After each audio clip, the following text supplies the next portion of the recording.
కడుపుల్ రంపపు కోత కోయునదియే గాయాలు కాకుండినన్ అన్నారు గయోపాఖ్యానంలో.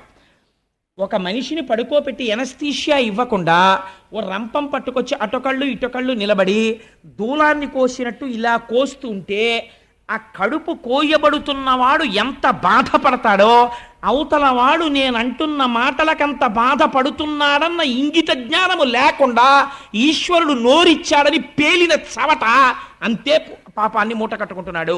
వాడు హింస చేస్తున్నాడా లేదా? వాక్కు రూపములో వాడు హింస చేస్తున్నాడు. వాక్కు యందు అదుపు ఉండాలి.